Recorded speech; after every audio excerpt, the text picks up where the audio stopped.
Okay, we're back. Woo! We're back.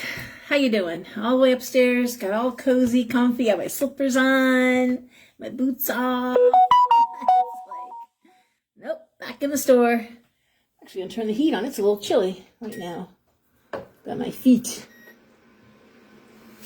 Okay, so I'm so sorry for that. I've got to work something out really soon because my daughter will be going back to college in January, and I'm going to have a good transmission upstairs for her to do some of her work online. Can't always be running down to the store. And like I said, I pay a fortune for internet service, just internet service, no cable, nothing else, no phone, and it is supposed to work. It is supposed to work upstairs. I'm going to see about getting a booster, another booster. There's a small one, but anyway. And China tries not to be online when I'm doing this video, and no one else was home but me, so there is no reason for it not to be working. Anyway, down here now, I'm going to let people get caught back up and say hi to everyone. Oh, Daniel, it's been forever. Rosemarie, hello. Everyone's coming up. I see everybody online there. Hey, Sha. Hello. Hello, hello. Oh, my gosh. No, just me right now, Sha. I'm the only one up there. Hello, okay. Yeah, we should be okay now, and we'll upload it tomorrow. Get it up earlier to YouTube. I'm sorry for this. It sucks because there were people watching on YouTube. I'm trying to grow the YouTube channel. It would be nice if it wouldn't do that. It really would. I'd like to just do these just on YouTube, honestly. Hey, Gail. So, yeah. Let me let everybody kind of come on back. Oh, that was too bad, too, because I was excited to show you guys the fireplace I started to show you. And I was going to, with my camera, show you these tiles. They're really cool. They're Celtic deer. The way the fireplace is made, and of course everything was gas. I still have little gas jets throughout the apartment from when it was an all gas building. Even the lights were gas, and being constructed in 1844 as it is. So the fireplace is boarded up. The chimney is long gone. Could be reconstructed, I'm sure, and that might be a project I work on in the future. Be kind of nice to have a gas fireplace. Anyway, what was I going to say? It's strangely made. There's like cutouts, and I thought rather than have it be one solid block, and of course it was painted long ago, I would do it in bronze and then do a mosaic tile on the inset and the two Celtic deer facing inward on either side of the fireplace. And yeah, so anyway, lots of fun stuff like that going on, and I will take you for a tour of the apartment. I do have some cool things that I've collected over the years, and I was showing you that very old doll that creeps my children out terribly, but she's actually pretty cool, and I think she was 18, earlier than the house. Anyway, yeah, neat stuff. What else? Hello, Dee. Yep. No, it's a solid stone building, and the Wi-Fi is not strong enough. And there should be a wire. I don't have anything to ground it into. It needs to be wireless. Not thrilled, because I was told it would work 3 upgrades ago. I was told it would work. No problem, absolutely. And then an upgrade, and then an upgrade. And then yet another upgrade. So now I'm at the very top of the business professional class. There is no more to do. And I'm like, well, this is fun. Going to try. I do have one booster, but I'm going to try something a little more powerful. So anyway, that's what's going on here. So in terms of what to talk about, it's been quiet this week. It is quiet in October. People are sometimes surprised by that in a witch shop or metaphysical shop that it wouldn't be busy the month of Halloween, but the truth is, people with money go to Salem. This is where they go.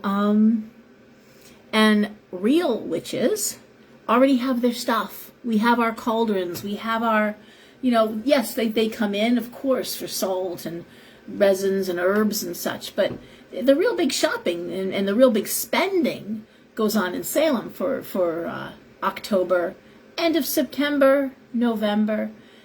Don't forget, this is very residential, very hometowny. Kids will go back to school. September is always quiet because, frankly, all the money is being spent on school sports, uniforms, you name it, pictures.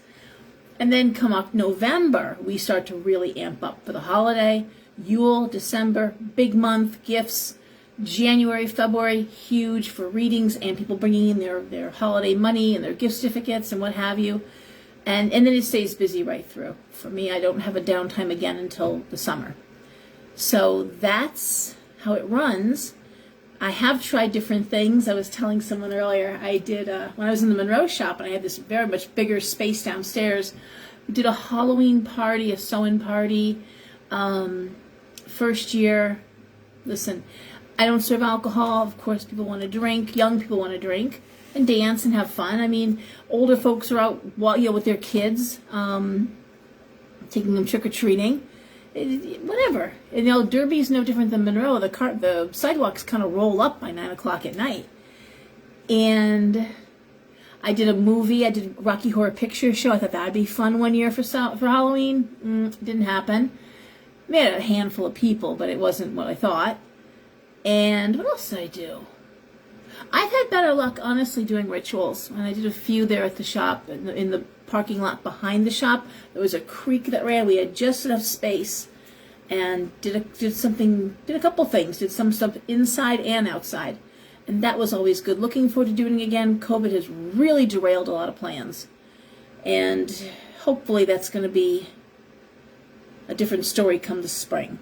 I'm really, really hoping, because I have space and I have ideas and I need it to not cause a super spreader event. I've talked about that. I'm sick of talking about it. So, hey, Patty, I will. I can't stand it. I hate not doing this, Part of being community is community, and community getting together. And if ever people needed to get together and do ritual, I had space for hundreds of people to come, and plans that hundreds. But heck, in my shop in Monroe, I had 80 people show up for a midsummer ritual. And China's got stuff written out, and we really were going to do something big. I can't have the shop affiliated with a super spreader. We're not doing it masked. I'm not going to do a ritual mask. I'm not leading a ritual masked. So, I'm all or nothing here on this. I hate, everyone knows I hate masks. Everyone knows how I feel about them.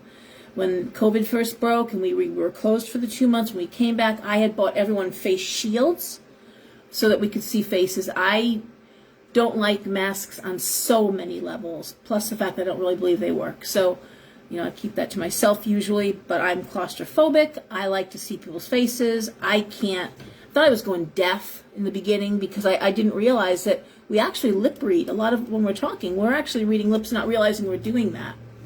So, anyway, that's a long I passed, thank God. No, I have a place. Key, I've got a place. I've got everything. It's just the idea that people keep getting sick. Like someone I know who hasn't gotten COVID. I've not gotten COVID.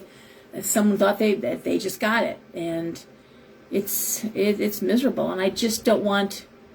It would be bad press if dozens of people got sick because they were at an event where somebody was sick, and there's really no way of, telling.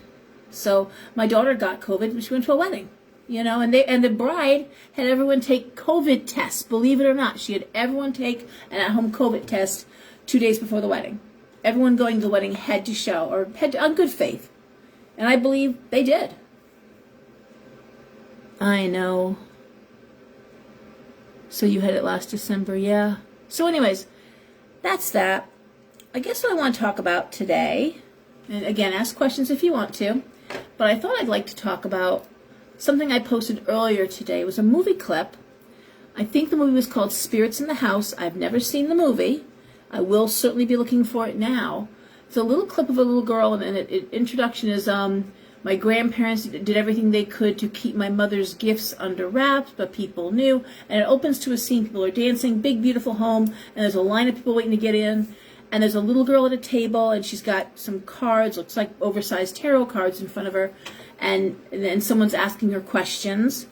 And then another woman walks in, and she's asking, and all of a sudden the girl gets really hot, starts to scream and turn red, and the grandparents come running in, and they realize what people are doing, which is to bombard this child. They're waiting in line to see her, and somehow this was going on without their knowledge, and they shoo everybody out. And it really bothered, I hate the word trigger, but it bothered me. I watched it, and I was just like, because it took me back to a time that happened to me as a child, and it also happened to my daughter in my shop. And it happens so easily, and I get it.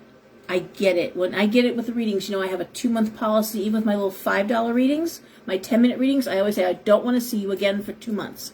Like, yeah. Like, no, I don't want to see you again for 2 months. I don't read anybody more often than 2 months. I prefer 6 months for my longer readings. My mentor would make you wait 6 months. Most readers will tell you that you need to wait. But for the little $5 10-minute readings, 2 months is fine. I do those readings, because I believe everyone should be able to afford a reading. I have a lot of students, a lot of people on fixed incomes, elderly people who've never had a reading before, people who are new to the store. I think it's a nice introduction. It also keeps my shop very busy. Believe me, it's win-win. I do them cash. At the end of the day, that's nice for me, and certainly gas money and lunch money, and I'm not complaining. The shop's busy, so, and it also means people are coming in, they're shopping. It's the best PR. So I am trying to give something back to the community, and I will tell you, if I see someone struggling with change or trying to put together $5, I'm just like, you know what, put that away, and when you get that job we talked about, come back and see me. And they do. I'm not going to take money from somebody who's struggling. That's just not cool, and it's not my way. But anyway, and I will tell you, most of my readers, if not all my readers, are the same. If someone's really struggling, that's just not okay.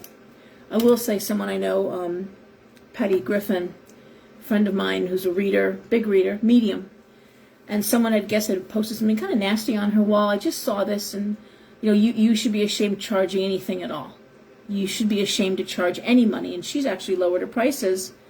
Something we had talked about, given that it's the holidays, given that, and her prices were fair to begin with. She does big shows in Mohegan, and mediumship is different than cards. I think it takes a little more out of you sometimes.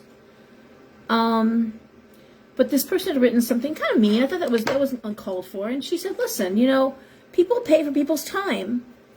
Hey, Martha, how are you? Okay. And it's not wrong to ask, back in the day, my great aunt who used to read tea leaves in Pennsylvania, people came from all over to get their tea leaves read, and Lena Aversa, who many of you know Lena here in the area, who passed away last year. Somebody asked me if there's anybody taking her place, anyone who reads like Lena, and I just am like, there's no one who's ever going to read like Lena. That's just not going to happen.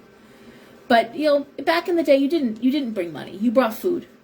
You brought a cake, you brought a chicken, you brought food. You brought something like that. And you sat together and you had lunch and you had your tea or whatever, and you got your reading. And that was that's what you did. In fact, Lena talks about the fact that after the war, her grandmother, who was blinded by a roadside bomb, she was sent to live with her grandmother, and as her eyes. She actually served as her grandmother's eyes. Later, the gift of second sight, was passed to Lena in a very dramatic way in Italy. And then, of course, she came to the States, and yeah, pretty interesting story. She wrote a book. I actually have a copy of her book. I used to carry it in the store, too. My Grandmother's Eyes, or In Her Eyes. Really amazing book. An amazing life and an amazing person. But anyway, so she wrote back and says, what's really too bad is if you were struggling for money and you needed to talk to somebody and you had reached out to me nicely, I would have helped you. I wouldn't have charged you money if you, but this idea of demanding something, and it's never happened to me. But I have seen it happen with other readers where people literally demand a reading, and it's just, wow, that's audacious, And this idea that somehow you owe somebody a reading, and I gotta say, that's where you part company with me very quickly. Nobody owes anybody anything. So I want to segue into what I want to talk about, which is children in readings and children being readers. Thank you. Through her eyes I saw. Thank you, Elizabeth. Elizabeth and Lena were very dear friends. Hey, Donna. So, nope, nobody's interrupting. How are you, Martha? Okay, so as I said, there was this little video blip. I shared it. I will be watching the movie because it looks pretty fascinating to me.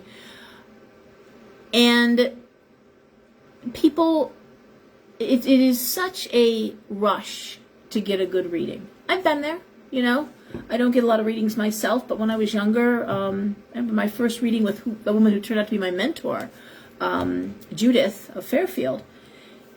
It was just like, oh my God, how soon can I come back? And she goes, oh, my child, not for 6 months, preferably a year. And she charged a very fair price. This was back a while ago, 20 plus years. And she charged $40 for a good hour of a reading. And she did a lot in that hour. But it is such a thrill. We spend our whole lives looking for people who are our tribe. We talk about that, or finding our soulmate, or people who understand us, who get us, and you have someone sit across from you and tell you things about yourself, things you're thinking, things you're hoping, fears, accomplishments, things about your children, and you're just like, oh my God, and it is a connection to the divine. That has to be coming from somewhere. It's not coming from the person who doesn't know you. And, I will tell you flat out that with Judith, despite the fact that I've done this myself, despite the fact that I know how things work, I still sat there. She talked about things that were so intimate that I thought, swear to you, she must have a kid who works for the FBI and they have access to our files, that she was able to pull up information. My mind was going, like, no one could know this stuff. It was phenomenal. And of course, I've come a long way in 20 years myself. Your gifts are honed. I've talked about this before. You come in with gifts, yes. But it's like being someone having the gift of music. I had people in my family. They're called idiot savants, a terrible term. But they're someone who could literally sit at the piano and play the piano. They played by ear, as they used to say. But without training, without working at the craft of music, no matter how gifted, you're never going to progress, past that elementary point. Even if it's a very good gift, painting, music, writing, you hone these crafts, right? And the psychic abilities are no different. You hone them through use and through talking to people and learning. That's so funny, Robin. Oh my God. So yeah. So Robin's remembering Judith. Judith had a very modest home in Fairfield, lovely little 2-story, one of these little Dutch colonials. And her front room, you walked in and you just took a left, and she had a room set up separate from her home, and she had you sit in a chair, and she would light incense and lower the lights and the music, and she would turn her back to you, and she'd begin the reading by reading you with her back to you, just an overview. Then she had you go to a chair, and she sat across from you, and then she read you some more.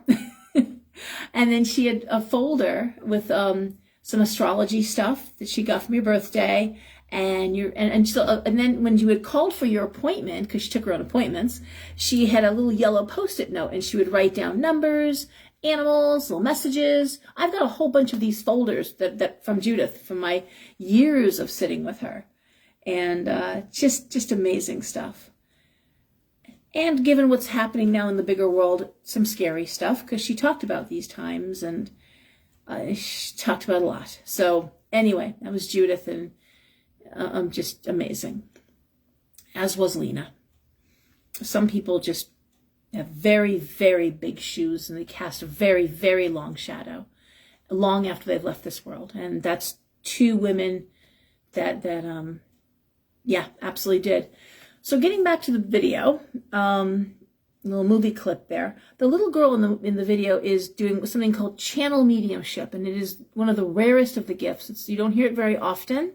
It's very difficult because you literally step aside or leave your vessel, and your spirit guide or a spirit enters you using your voice, your vocal cords, your body to communicate. But it's actually, you're not talking, the spirit is. And it's something. Now, Derek Acora, famously, he passed away not too many years ago. He had a TV show. Some of you may remember Derek Acora, and he was a channel medium. His spirit guide would come in and I forget what his name was, but that was channel mediumship. But people get excited and they want more. Even after you've given them every message that you have, even after you finish, they want more. And it's like, if you knew all of this, well, then you must know that. You must know what I'm meant to be in my life. You must know what I'm meant to have. You must know my special talents. Why can't you tell me what I should be when I grow up? It's like, it doesn't work like that. It doesn't work like that. There's no tarot cards. There's nothing to sit there and, oh God, when will I ascend? When will I reach, that state in my spiritual education? When will I, oh, are you kidding me? When you put the fucking work in, that's when you'll ascend. Give me a break. I used to go crazy. There was a time when that was give me a second, the Kundalini experience. I've seen all these fads or trends come and go. Before TikTok, before Instagram, we still had spiritual trends. So the Kundalini experience and the ascension process and legitimate things and true spiritual endeavors, but they became trendy and certain meditations and yoga and, Kundalini yoga was a big deal. And it's like, you got to put the work in. You will get where you're meant to get when you do the work. Okay? Now we know the Asawega. What's that? I'm talking about the drink and you get really sick to your stomach. That's the new thing. Everyone's doing that now to try and do their shadow work faster. A lot of it is really about, beating the system, I guess. Hey, Greta. The Kundalini experience. So the Kundalini experience is when you actually literally open up your entire chakra system, and it's brings you to the next state of spiritual awareness. It's an amazing thing, but it's something that is achieved through years of meditation and work, and it's or through sex. The sexual encounters, there's a way of practicing tantric sex that can open up the Kundalini. Guess which way most men would prefer to do it, okay? Because I get a lot of men that come in talking about the Kundalini experience. I'm like, I can't help you with that, I'm so sorry, but that's a real intimate thing, and I have yet to find the partner I want to do that with. It's, talk to Sting and his wife, because that's what they're into. And it's great if you have a partner that you can practice sex magic with or that sort of thing with. That's wonderful. It is rare. That is a rare level of trust. And anyway, I'm straight. I'm strictly dickly, but that's a lot. And frankly, I'm at that point in my life where I don't want to be beholden to anyone else's spiritual experience. And I've raised my 4 kids, and I'm feeling really, really independent right now. I'm feeling really good about that. So I don't want to compromise. I don't want to have conversations. The thought is exhausting. After being downstairs all day long talking to people, having to sit across the table from somebody, tell me about your day. It's like, oh God, please don't. I don't want to know. I don't want to analyze. I don't want to think. I don't want to do any of that. I want to read a book. I want to check my Facebook. I want to watch a few videos, and I want to go to bed. It's exhausting and rewarding and fun. But anyways, people want more in the readings. And an adult can say, that's all there is. Thank you. I have nothing else. And, this is the message, and I'll see you when I see you in a few months. Like, oh, can I come next week? No, you cannot. But that's because I'm an adult, I have boundaries, and I can do that sort of thing. Mediumship, which is terrifying when it starts. Everyone talks about mediumship. The mediums I know well, and I know a lot of them, as children, they were terrified by this because without proper boundaries, the dead are very invasive. They don't care that you're trying to sleep. They don't care that they're frightening you. They don't care that you don't know what's going on. They want to get their message through right now. And the mediums I know have got set times that they speak and they entertain. And unless someone is in a spirit is in great moral peril or very lost, very confused, they don't engage in that. They leave it go. They're always walking around. I see them walking around here. I've sat in my reading room and I've seen people come through the door and I'm like, I'll be right with you. Hang on. I'm actually sitting in my chair and I'm looking at my front door. And then I just see them, they go and I'm like, oh, they went to the back. Okay, no problem. And I'll finish what I'm doing. I'll get up. I'll go back there and check. Hey, how? And there's no one there. There's nobody there. I think people walk in the store and I'm like, oh, hey, how are you? And they're just like, they nod. And I look and I'm like, oh, look, there's nothing from the knees down. Okay. And then they disappear. So they're always around, but you don't have to take the messages. You don't have to, you're not obligated. Someone asked me, like, well, I see this, so I have to. And I'm like, no, you don't. No, you don't. You're not obligated. You don't have to help every spirit just because they come to you. You're not obligated. It's like God's work. There's plenty of people out there who want to be mediums. Let them find somebody else. It's really okay. But a child doesn't have that ability because they don't have those sort of boundaries and the self-confidence that age brings. And it's why, I'm taking the really long road to what I want to talk about, why no one under 35 is reading in my store. It doesn't matter that you got gifts. I know you got gifts. I had gifts when I was little. Like I'm getting to that. People came at me when I was little. People came at my daughter this one time, which was very unfortunate. They literally almost stalked her. And she was very young. She was under 12. But she had read somebody inadvertently in the store, which is how it happened to me. You're like, oh, no, this is like da-da. How do you know that? I'm just saying. What else do you know? Oh, no, blah, blah, blah. Oh, really? Really? Well, sit down and tell me some more. And you're a child, it's like, okay, and you're talking, and then it's like, you get scared. Because it's like this person gets that hungry look on their face, when you're little. It's like, what else do you know? What else do you know? It's like, I don't know any of that. Actually, I don't know how I know what I know.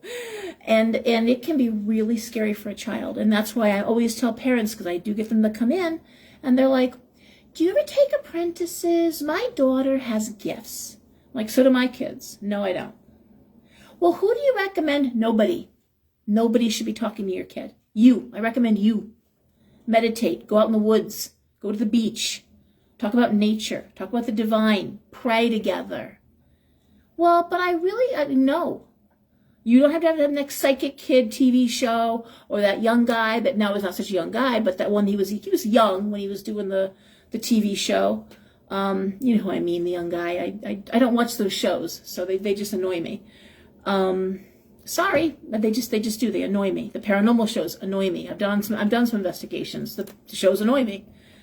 So they're entertaining for about 5 minutes, but no, there's no reason for a child to be reading tarot cards. There's no reason for a child to be doing this, even if they are interested. Just because your kid wants to do something doesn't mean you gotta let them. There were cartoons I didn't let my kids watch when they were little. I watched cartoons with my kids. There were cartoons they were forbidden to watch. And in fact, I can tell you, if they came on when they were at a friend's house, they told a friend, I can't watch this, my mother won't let me. And they would tell me, Mom, they tried to watch Red and Stimpy. I said, no, you can't. There were a few cartoons I was like, we're not watching that. That's not healthy. There were a couple, I can't think of the names, so I just said, nope. And there were a couple, I hated Rugrats. I was not a big fan of Rugrats because I really didn't like the way Angela behaved, but we would watch it together and I'd be like, let's see what happens to this little girl who's so rude. Let's talk about that. Just because your kid wants to do something, right now they have access to the internet and they have access to things that kids should not be looking at. And you should have control over that. If you don't have control over what your 8, 9, 10, 11-year-old is doing, God bless you when that kid is 16, 17. And you have no control. Not cool. So the idea of children reading, I take a very dim view of that. And even, I don't read anyone younger than 16. I've had 2 in addition to my own son that we did chair Reiki, and I talked about this in my newsletter back from September. My son Derek did chair Reiki. My kids have done a few little things here and there. I've had 2 teens, older teens that have read, 3, I guess I actually have. I had Jen try. I had Roman, very talented. And of course, well, my God, why is my brain is just frozen on this? Help me. Elizabeth, what's your daughter's name? I literally just completely had a brain fart. Oh, yay. Hey, Virginia. Okay, cool. Where is Elizabeth? I'm so used to looking at my phone for everything. Anyways, Elizabeth's daughter has read, and she reads it at Twisted Vine. Very gifted young reader. One of the most gifted, actually. I say she reminds me of a young me. Thank you, Grace. I had an E in my head. Your E for Elizabeth, and I couldn't. Thank you. And I got Gwen in my... Anyways, thank you. Grace, who's here on Tuesdays during the summer. And... so sorry. Listen, I can't remember my own kids' names, so I'm not going to apologize too hard for that. In fact, she's going to do a Halloween party I had recommended her for. I'm really excited about that. But she reads over at Twisted Vine, very gifted young reader. Her articulation, not just what she sees, but her ability to articulate is phenomenal. But she can't do the fairs because it's not healthy. And it's... there's just life experience you don't have. That an adult woman or man talking about things, a 16-year-old, 17-year-old just can't process it. It's not possible, and so you're not younger. So I do talk about that a lot. I just wish people would not. And it's hard. I know it's exciting. Your kid has a gift. It's different, and maybe that'll be something they can do on TV and you know what? It's not usually. It's like your kid being in Pop Warner and the odds that they're going to go and play pro ball. It isn't. But the fact that it could be enriching and wonderful and help you know yourself first and foremost. The tarot is a wonderful means of learning about the intricacies of life. And people always ask me, and then we get to reading the cards, but because I'll just keep talking forever. They ask me, I have tarot cards behind the desk, because there's only some places I can store things, and it's an 1844 building, so studs are what they are. We would find studs, we hang stuff. And I've got a big cabinet with tarot cards, and then I've got a table with oracle and angel cards. And people say, what's the difference between an oracle card and an angel card? And I'm like, well, checkers and chess. Checkers, if you sat down to the checkerboard and someone explained to you checkers, in about a half an hour, you could play a game of checkers. Right? A good game, a fun game, and an interesting game. But chess can take years to truly understand the game. You have to spend a lot of time how each piece moves, how the moves change based on the changing of the game, what they're next to. There's a lot to chess, and that's what tarot is like. You have to know how the pieces move. You have to know the cards. There's no getting around it. You can't. You have to know the cards. And then moreover, you have to know what the cards say to you. And each deck can be different, by the way. And then what they're laying next to can alter the meaning of the cards. So, and then we read reverses. So that again changes. Doesn't necessarily make it the opposite of, it can just diminish it slightly or make it a little more or less of what it is. There's a lot to tarot, a whole lot to tarot. I do sell something called the Q&E tarot. I sell tons of this deck. It is the Rider-Waite deck with writing on it. And given that it has writing, and it's pretty good, it still doesn't change the fact that you've got to know the cards. But it helps, and you can use the deck as an oracle deck if you want to pull a card, do a shuffle, pull a card. There it is, the meaning is in front of you. So it does help for that.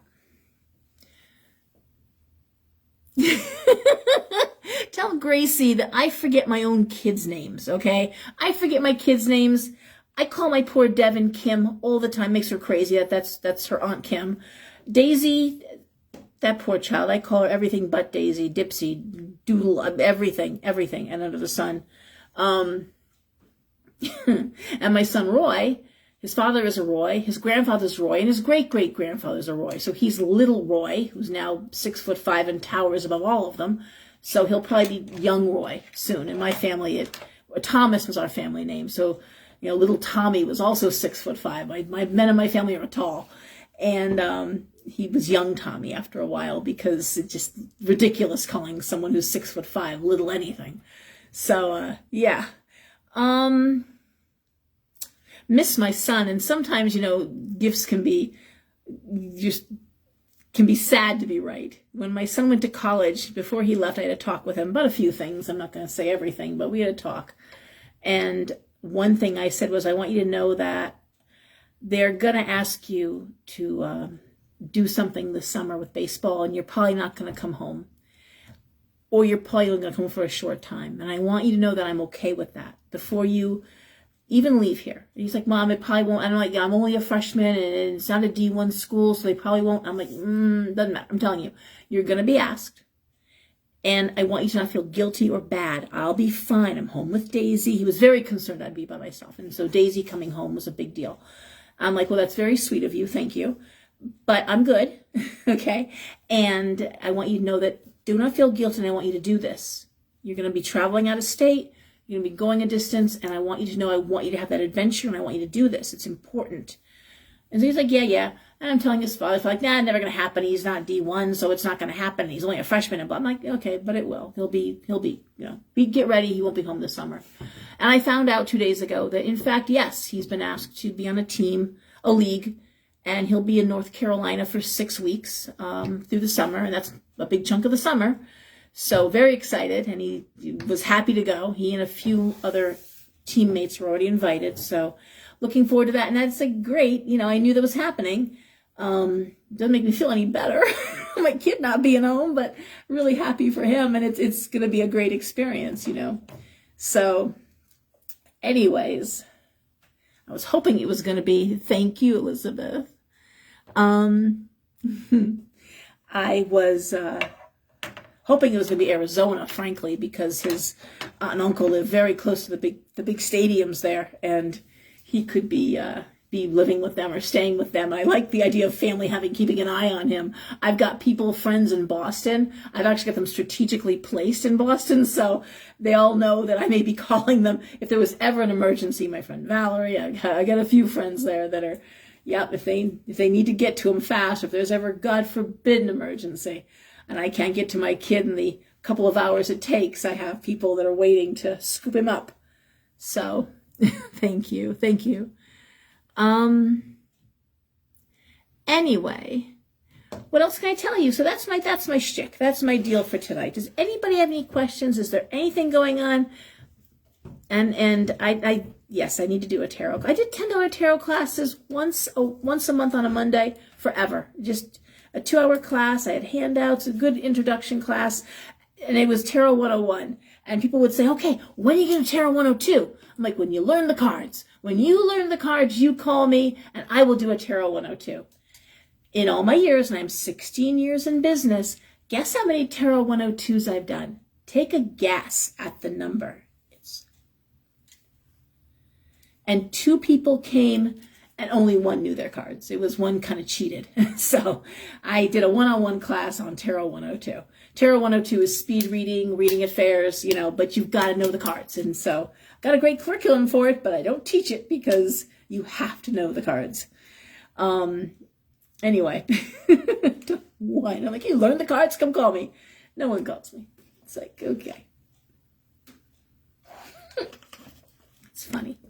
So, on that note, any questions, anything anyone's feeling, anything anybody is, we got through Mercury retrograde, it feels a little lighter, a little easier. Full moon was not pleasant, not a pleasant full moon on Sunday.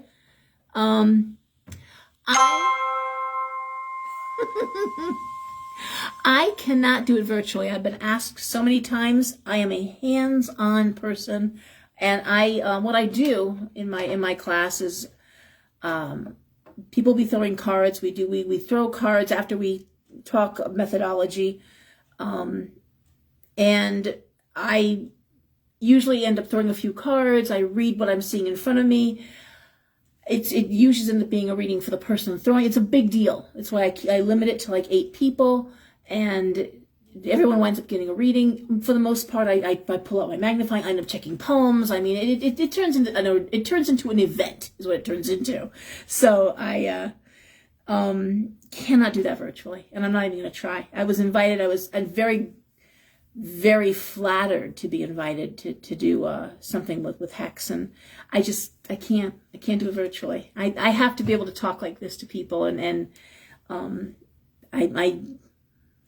a people person. I like people. I really am uncomfortable, even in this medium. I love talking to you guys like this, but I'd much rather be sitting with you in person, honestly, around a fire, preferably.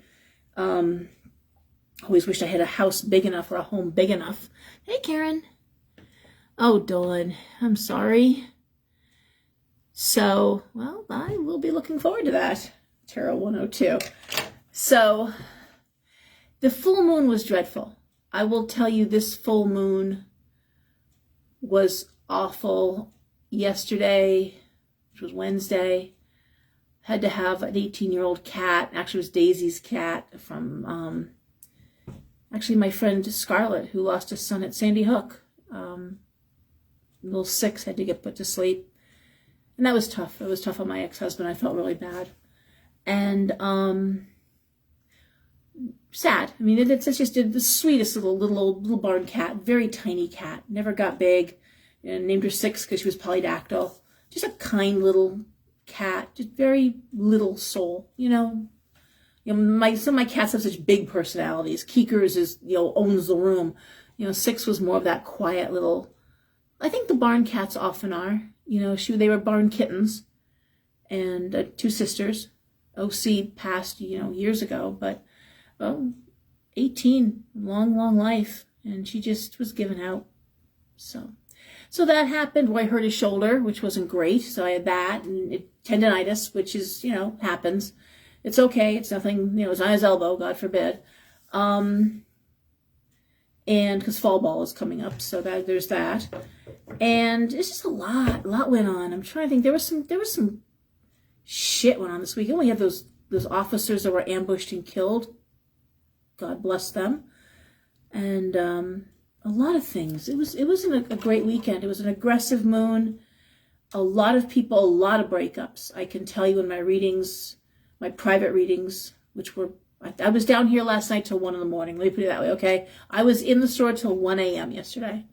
And between readings until almost 11 o'clock, and then I had purchased a lot of stones from Nathan, who's my Brazilian stone dealer. And people are making comments, and I'm like, oh my God, I'm not going to be able to read them. Hold on. Oh, dear God. Robin, I'm so sorry. Oh, and you got COVID. Achy, car breakdown. Oh, my God. Robin, I'm so sorry. Robin is saying that her brother was crossed. I mean, I'm saying this for people on YouTube because they will, we will be sharing this.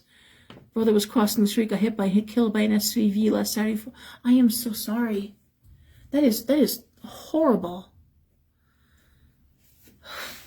Yeah, a lot. There was a lot like that. A lot of breakups, and I was actually very concerned about military actions this weekend. I didn't say anything because I don't like to put it out there and give anybody more to worry about, but I was very concerned with Aries. So aggressive. I was worried about a military. And, we're watching this Iranian protest, and I posted a lot about that on my Facebook wall. Guys, I am shadow banned on my wall, Laura Lenhard.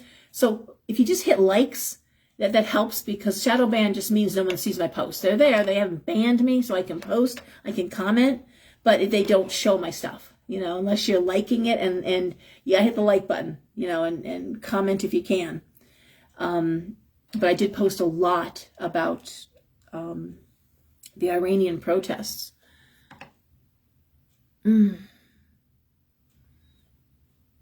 is horrible, Robin.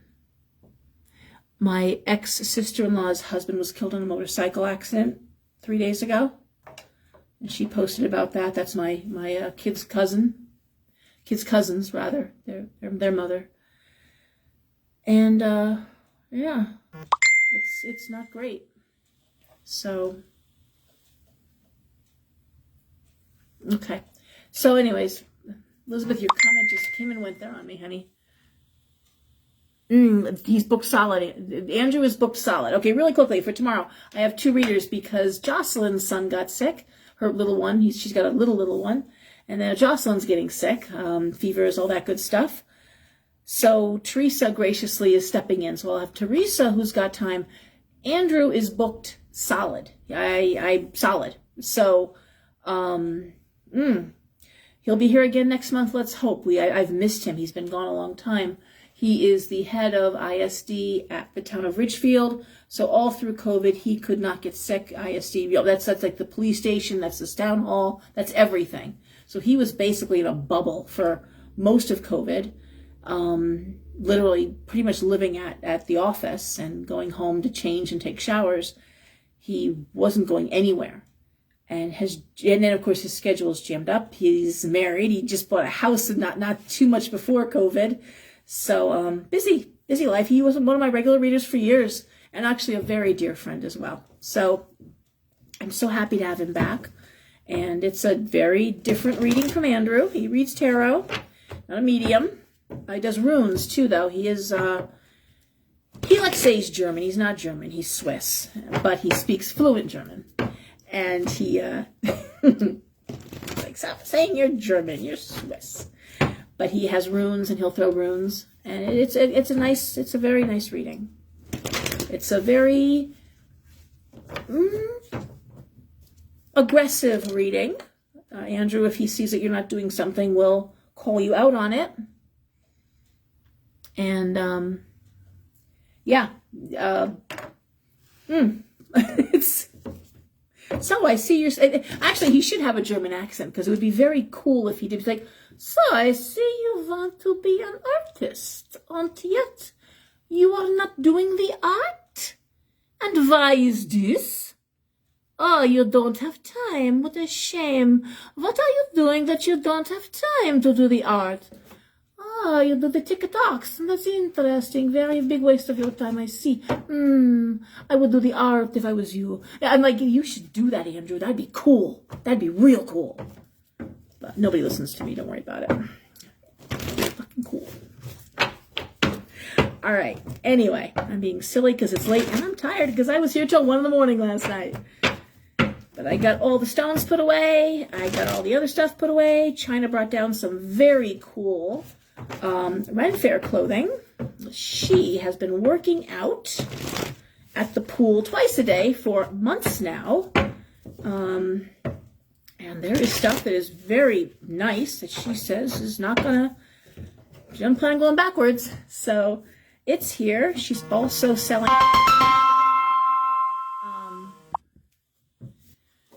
collection of hats that are here at the store. So I'm doing cash and carry on the clothes and the hats. So if you, as you know, this kid is going to kill me. She knows what I'm doing. Anyway, sorry, it's my daughter. Forgetting it's Friday. Left the keys in the car. Had to have my ex-husband go to... yeah, okay, Daisy. Ex-husband to go drop off keys at Longhorn. Spare keys. They're there at the house in Shelton. So, be making copies of those. I have the best fucking news ever, finally. Okay, there you go. Well, we get to look forward to that. All right, guys, I'm shuffling cards, and I think I'm good, and I think you guys are ready for...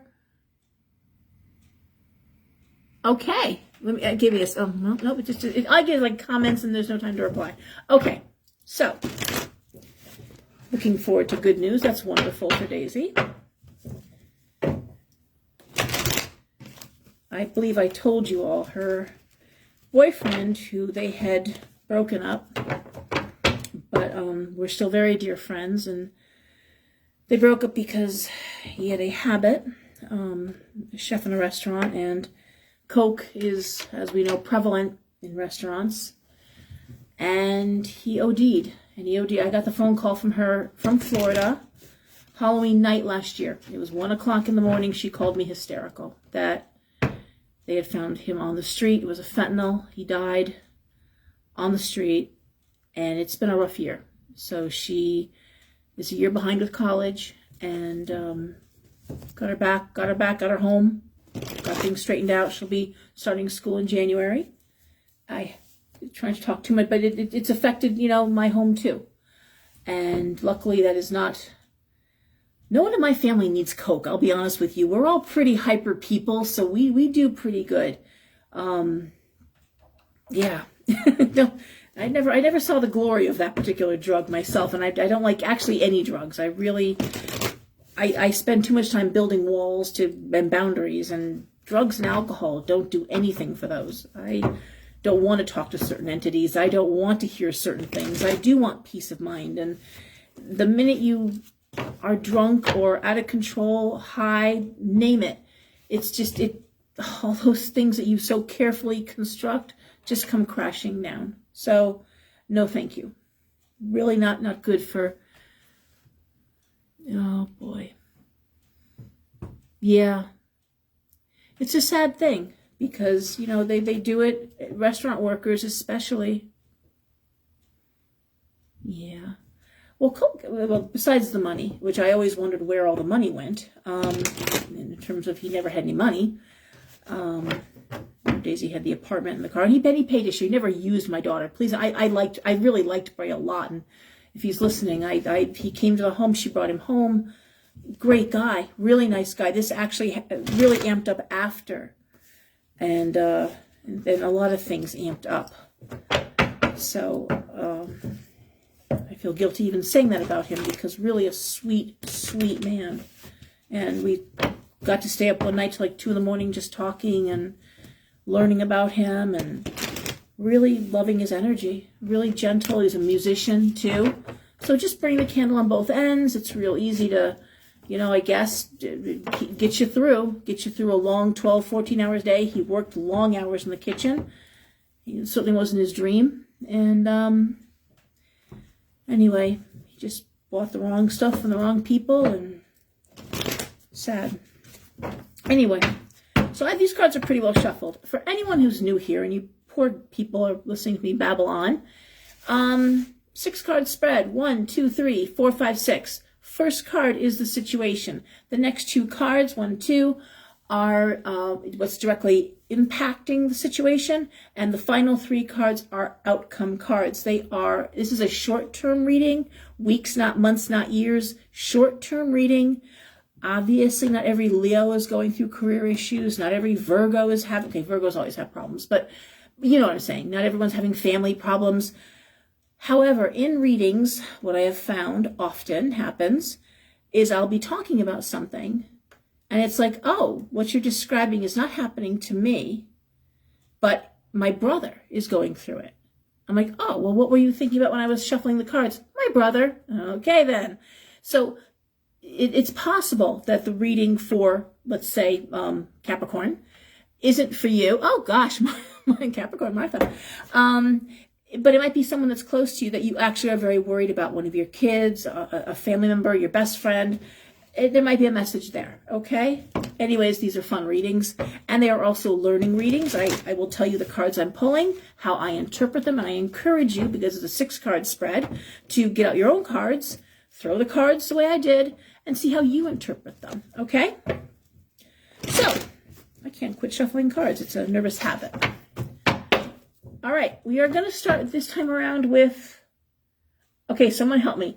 We always go reverse. So last week, okay, we'll get there, Jennifer. Last week we started with Pisces, I think, right? So we're going to start with Aries this time around? Yes, we are. Aries is first.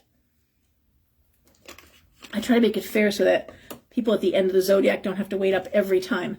Okay, so Aries, here we go.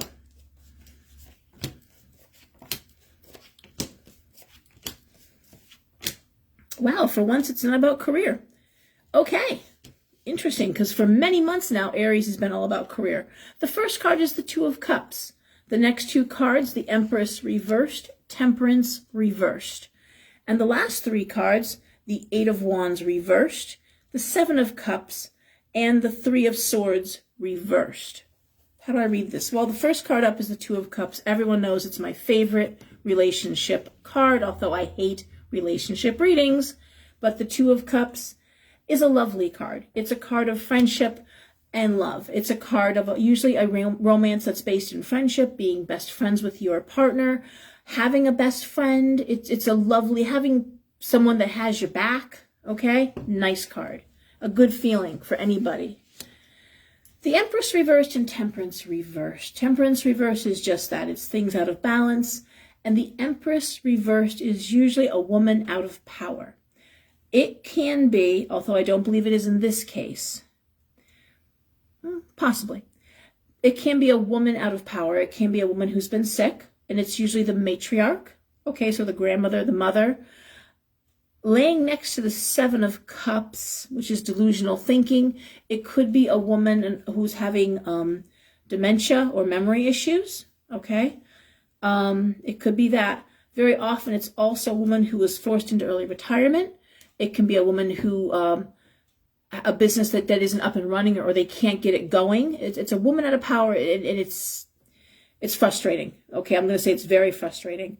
And I say that the Eight of Wands reversed is delays, not moving forward, and there's anxiety. The Three of Swords reversed. And I always talk about the sword cards. Sword cards are problems and illnesses, almost always.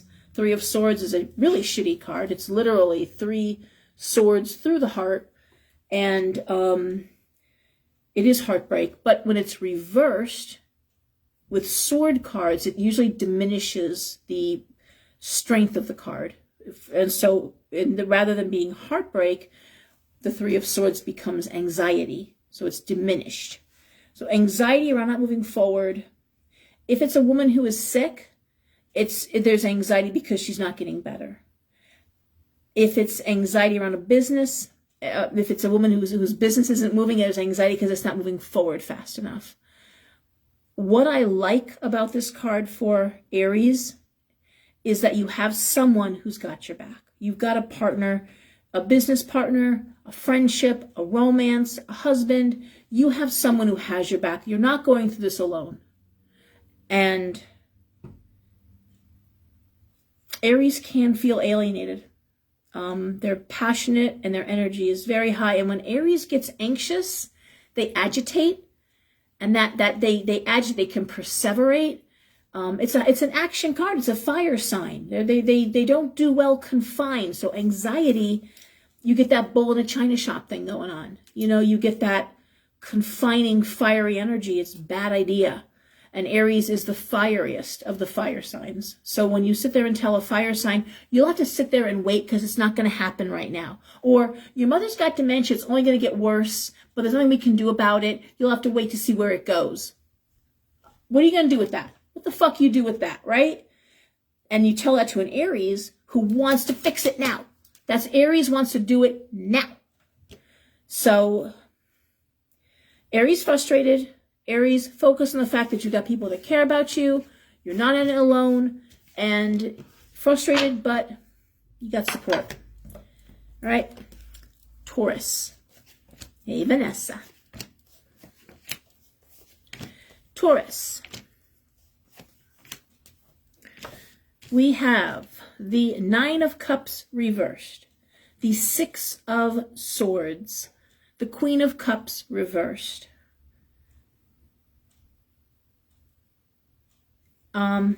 Yes, it's going to go, actually it'll go to YouTube.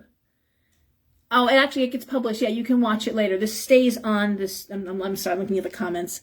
It stays on Facebook. I'll be posting it up and it comes on like within the hour.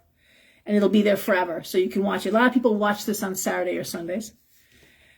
Okay, Queen of Cups reversed. Then we have the Queen of Pentacles reversed. We have the Three of Wands reversed and the Chariot reversed.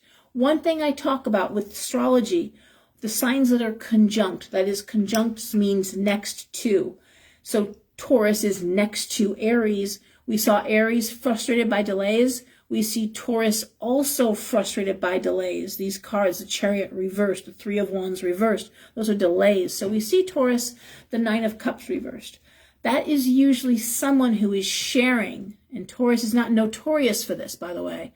someone who's sharing their thoughts, sharing their emotions, trying to move forward.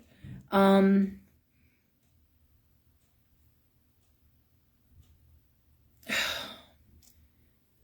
a little different than Aries.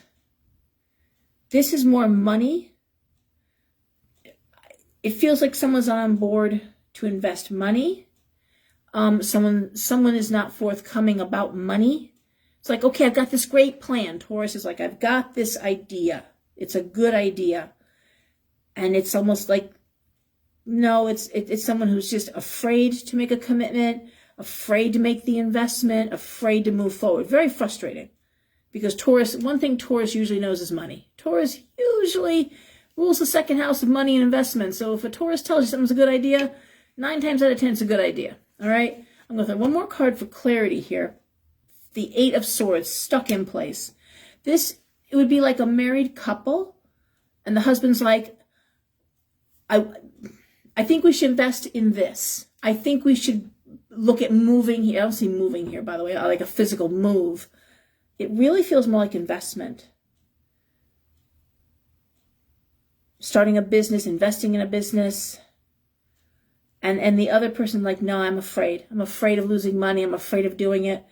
And this idea of we can't move without the 2 people on the same page. You can't move it forward. And then to be husband and wife, although it could be. But it's really frustrating that someone is putting the brakes on something. And until they don't put the brakes on it, it's not going anywhere. Now I have a friend, this is a great example. I have a friend who's married, son and daughter-in-law. They're living in a 3-family house. They have the opportunity to buy the 3-family house that they're living in.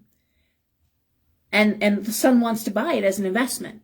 And the daughter-in-law is like, we just had a baby. I want a home. I don't want to live in this apartment forever. I want to buy a house, not a 3-family home. And I don't want to stay in the city that we're in.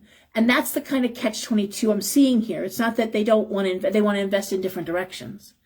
He wants it for rental income and blah, blah, blah. But then she knows that if they buy it, they're locked in this for a while before they can buy something else, and she doesn't want to do that. So they have the money to make an investment in a home, here or here, not both, and they both want something different. That's what I'm seeing here, guys. That's Taurus. And I can't tell you how it's going to end because it's ongoing. All right? Gemini.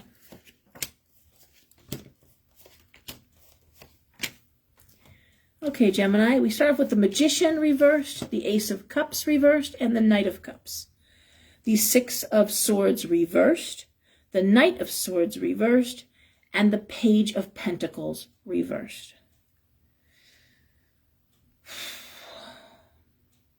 My first instinct, the very first thing looking at these cards, broad brushstroke, would be a young person, okay?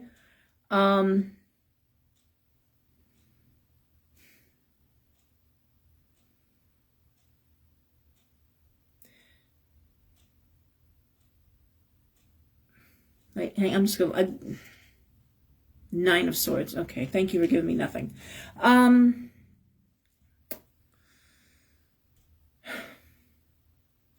A young person not sure where they want to go. Reads like a teenager, reads like probably college, okay? And what I'm seeing is it's like saying to this person, listen, unless you have a major, okay, unless you know what direction you're going in, no, we're not going to let you go halfway cross country. No, we're not going to put you in school out of the state because you have no direction here. And I'm looking at this, and the money, they can't just afford to do it willy-nilly. Not everyone can afford to just send their kid off to school. You know, I always said Roy got a nice scholarship. The Magician reversed, the Ace of Cups reversed. What do I love doing? What do I want to do? This kid with no direction. Good kid. Knight of Cups. Good kid. Creative, artistic. No sense of direction, and really saying, you know, as soon as you can give us a direction or give us an idea of what you want to do, we can look at colleges based on it. A lot of times colleges, you know, it's also certain colleges are for certain things, right? You know, there's teaching colleges, there's nursing colleges, you know, UB is a great legal college for attorneys and, you know, that sort of thing. So I want to say this is like a young person without direction. Now, could you be the person out direction? Sure, Gemini, you might be. Gemini is notoriously jack of all trades, master of none. But this really is, the passion is there. No, I'm sorry. The talent is there. The talent is there. The passion is not. It's unchanneled talent that I'm seeing here. And it's like so many opportunities, so many doors to open. Which door? I can only open one. I have so many opportunities, I can only choose one. And it really is. However, I wouldn't be surprised looking at this Nine of Swords if this person, or you, Gemini, has a plan B. And like if this door doesn't open, then you're going around the back way. Okay? Because you're getting in one way or the other. You're making your plans regardless. Queen of Swords. Queen of Swords is demanding logical thought and demanding that, no, we're not just going to entertain you. Again, demanding logical thinking. It can't just be all how I feel. So no, really, not just how you feel. What really are you doing? Well, I think. No, not think. What are you doing? Well, I was wondering. No, not wondering. Want a direction here.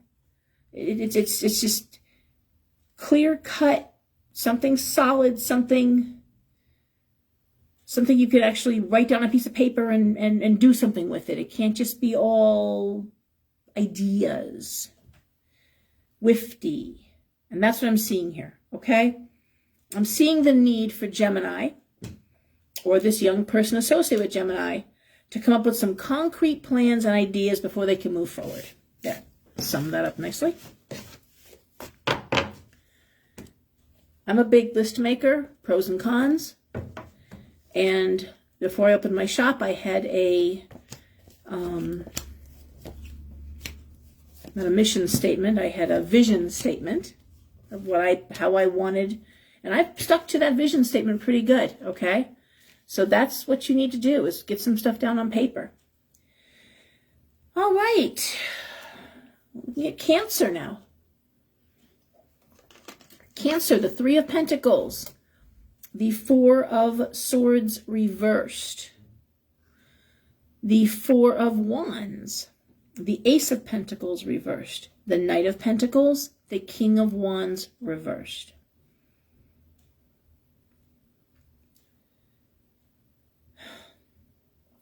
Well, one thing is for sure, for Cancer, this is a very active time, and it looks like there's a lot of anxiety right now. Work-wise, money's coming in, but it's coming in at a price. There's no time off. There's no vacation. There's no peace and quiet. This is work to maintain the home, to maintain the living arrangements, to maintain a happy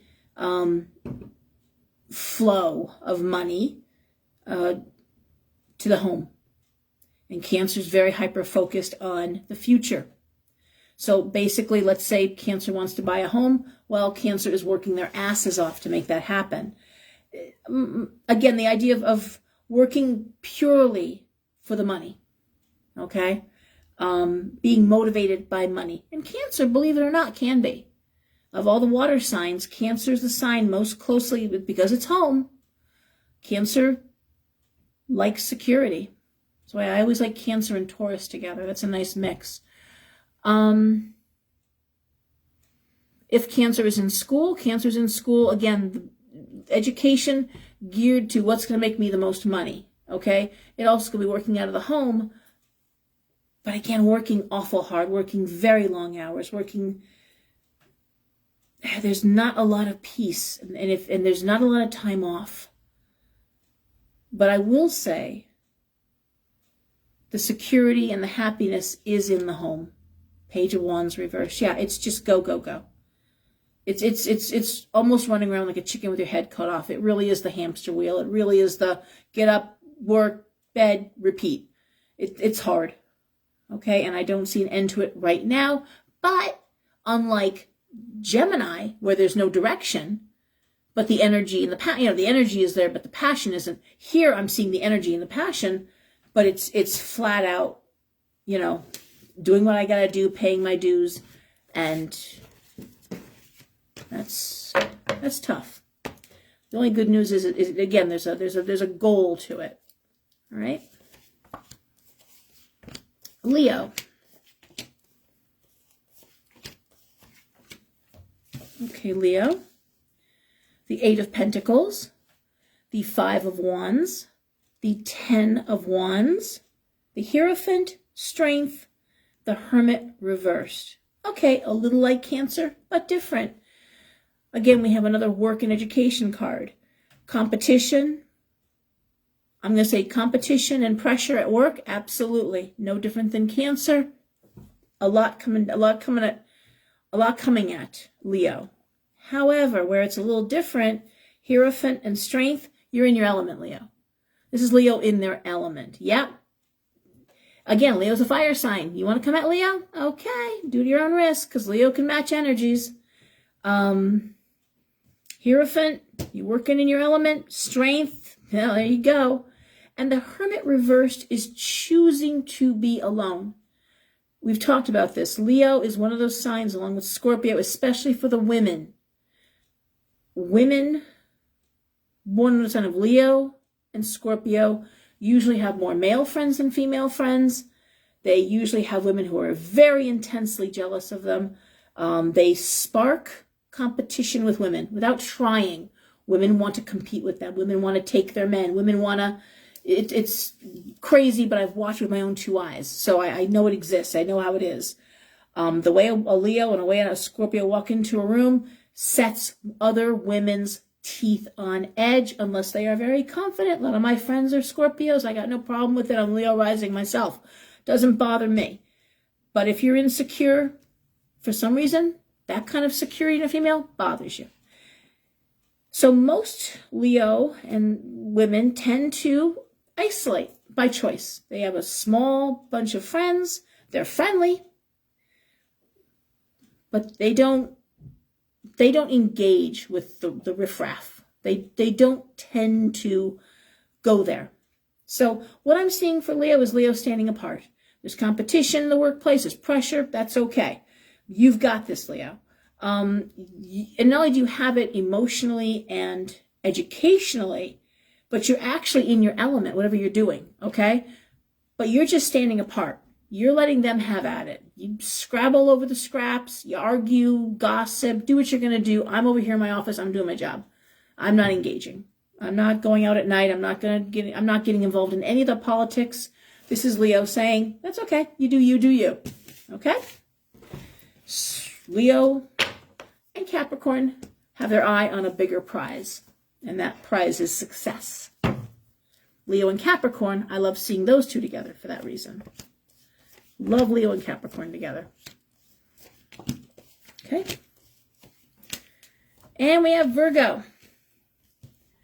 Virgo, we have the 2 of Pentacles reversed, the 5 of Swords reversed, the Ace of Wands, the King of Swords reversed, the 6 of Cups, and the High Priestess. All right.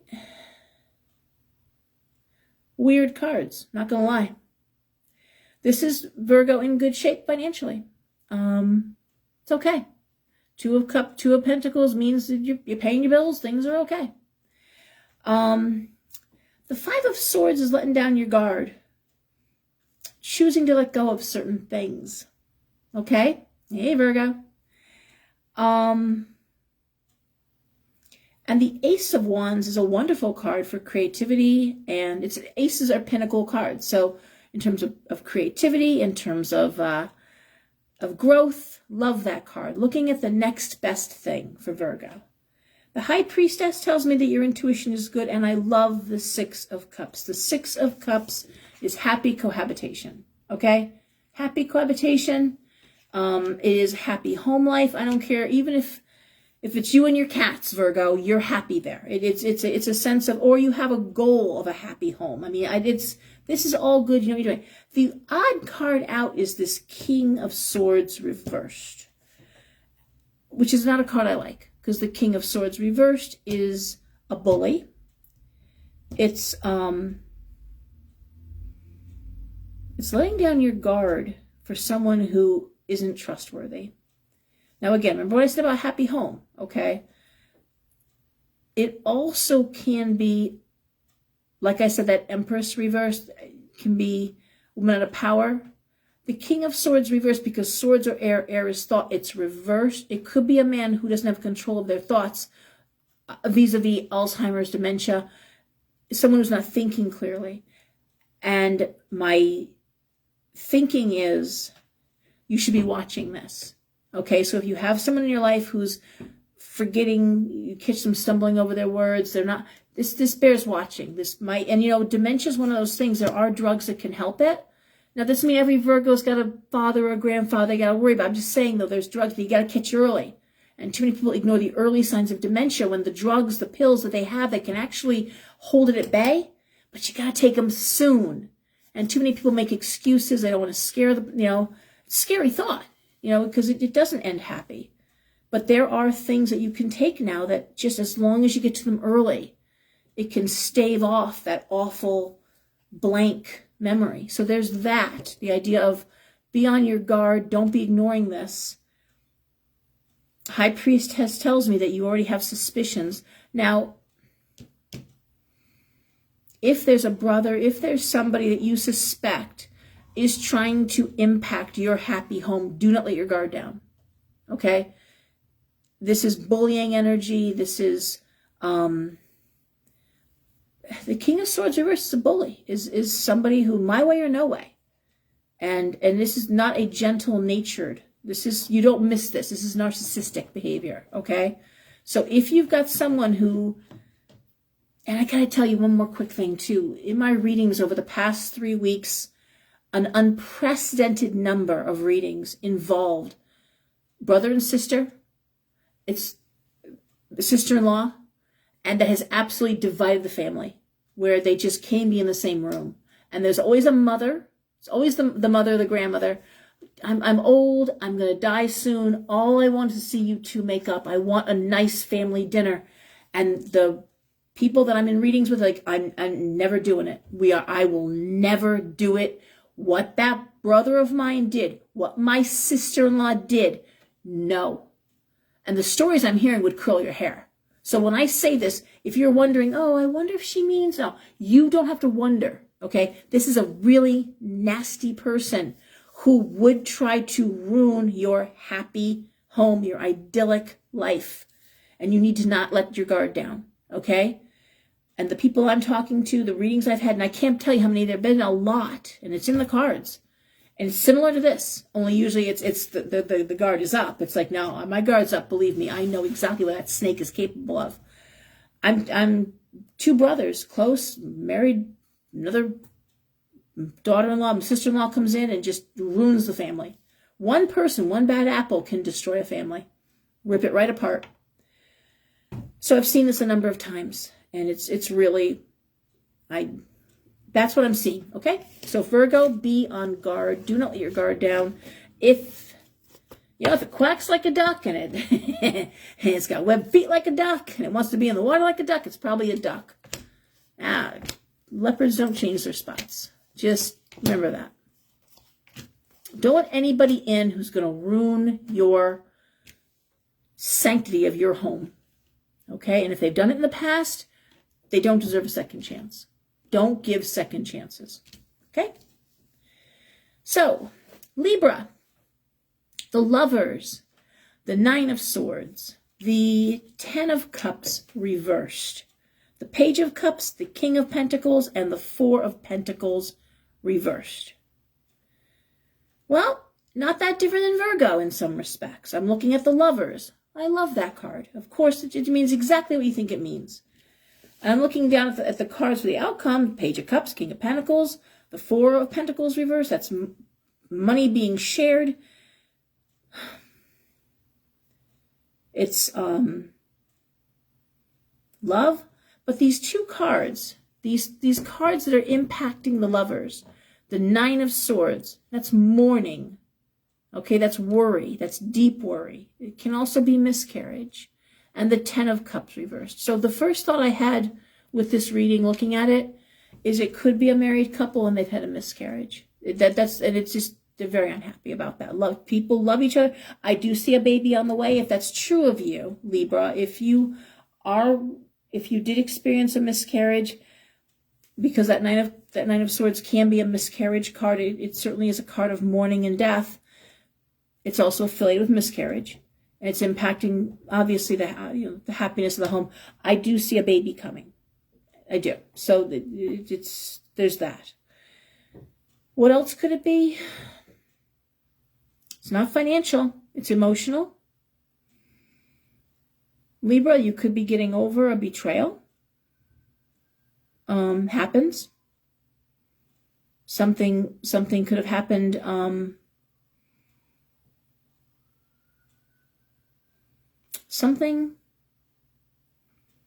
It's emotional. It's emotional unhappiness. It's emotional. No sign of divorce here. There's no sign of not that there's no Libras getting divorced. Don't give me out. But let me just throw one more card for clarity. Eight of Cups. I'm going to say this could be moving out, moving on, leaving a home that you really love. I want to say these cards reflect the idea of leaving a home you love for a job that's away. You know, that would be like if your husband had got a great job and, wonderful opportunity, but it's halfway across the country and you have to sell your house and go. And there's just a lot of sadness around that. So my first instinct is it's loss. It's loss. It's emotional. It's very heavy. It's not financial. No one's going broke. It's not death. No one's dying here. But it does involve endings and moving on, moving out.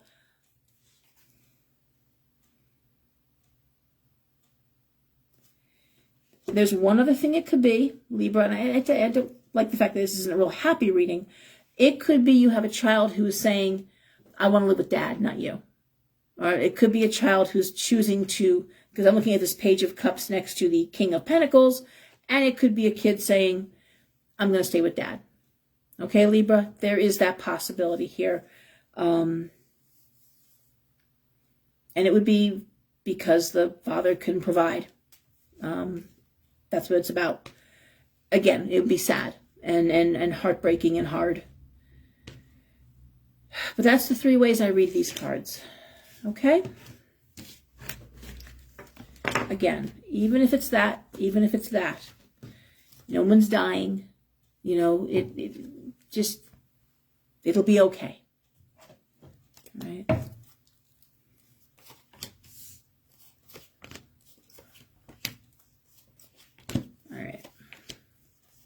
And again, Libra, it may not be you. Maybe one of your friends is going through that. Okay, I hate when they just seem so negative.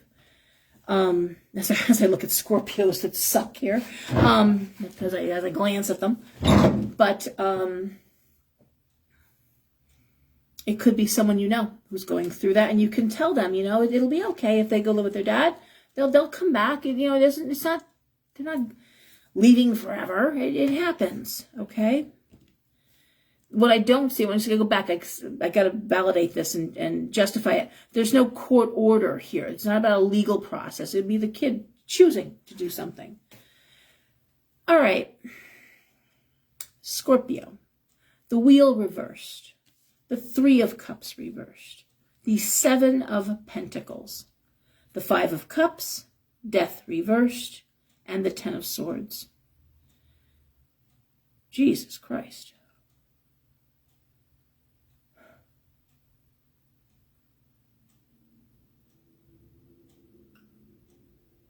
Well, I'm going to throw one more card, hopefully to get, a new beginning. All right. Well, because the Seven of Pentacles is the positive card, this would be choosing, because death reversed is choosing to end something. Regret, lack of celebration, sense of failure. This isn't going to work. But the positive cards are the Seven of Pentacles, which is hard work paying off, and the Fool, which is a new beginning. This is Scorpio. willfully saying, I'm ending this. It's painful. It hurts. I'm ending this. It ain't working. Okay? Or it's not working like this. All right? We have to start new. We have to start fresh. I love the Fool in this position. It feels that it could be as much financial, work, career, as it could be emotional, relationship related. It actually feels more like it could be work related. Hard work paying off and saying, you know what? I'm done with this. I'm doing something totally different now. The Death card reversed. Death reversed is you choosing to end it. You're pulling the plug. It's just, it comes with pain. But it also comes with the excitement of a new beginning. All right? And all the hard work that you've put in serves you well as you go down a new path.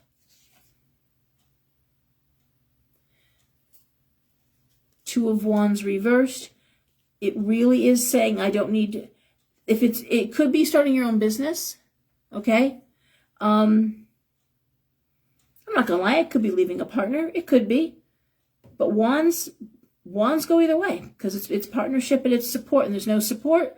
If you're not going to support me at work, I'm going to leave. If you're not going to support me, if we're not equal partners in this marriage, I'm going to leave. All right? This is Scorpio saying, I'm not going to, if I don't have your support, you know, what's the point? All right? I got this. And Scorpio, yes, in fact, you've got this. But Scorpio is that sign, like Pisces. We will defend ourselves. We will, especially Pisces, but Scorpio too. They will end you. They'll do it with tears in their eyes. But you will not get the better of them. All right? It's just the way it is. It's going to be me or you. It's going to be you.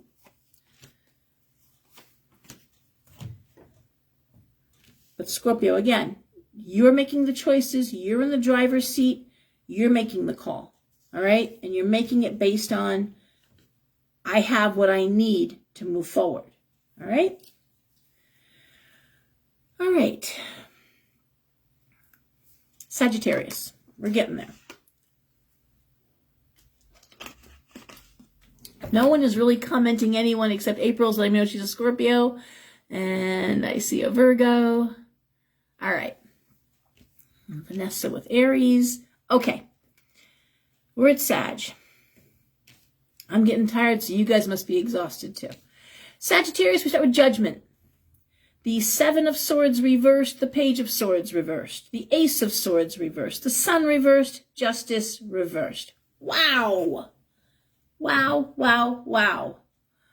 Okay, Sophie, me too. Wow.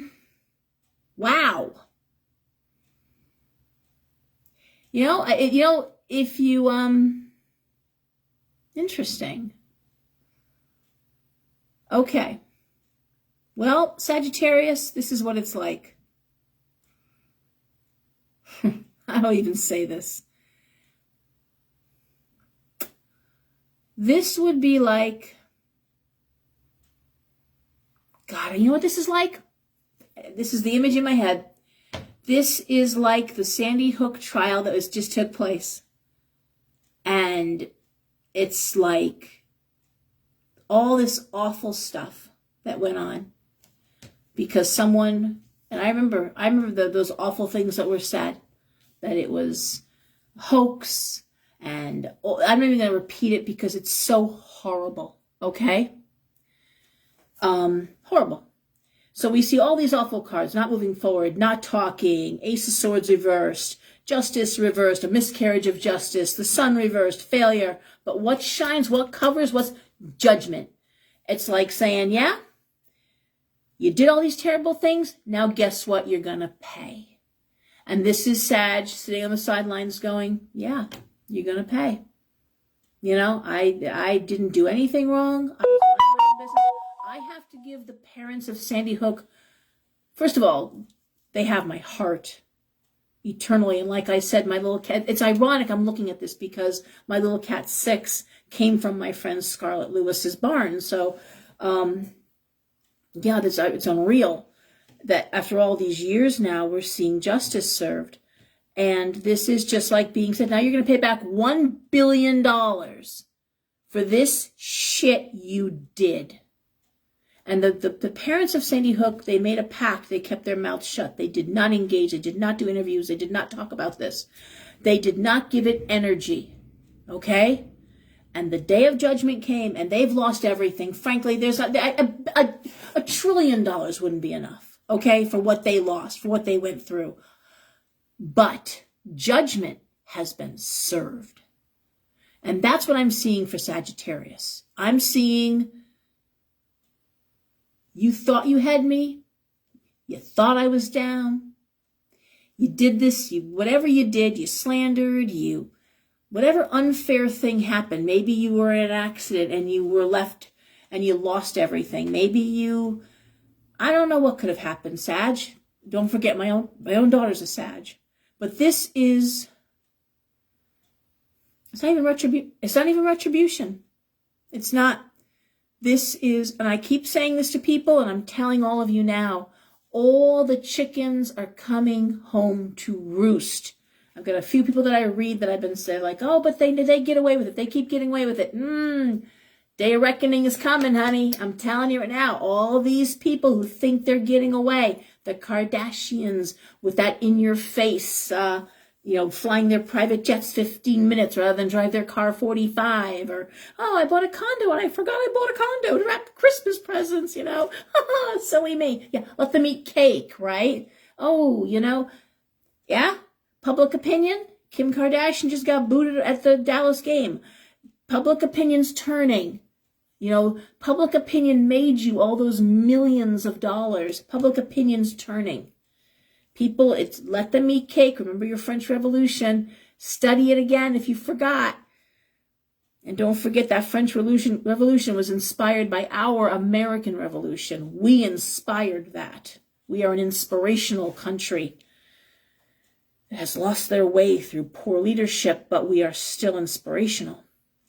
I've told people, and I know I'm going on, but this judgment, this has got me going.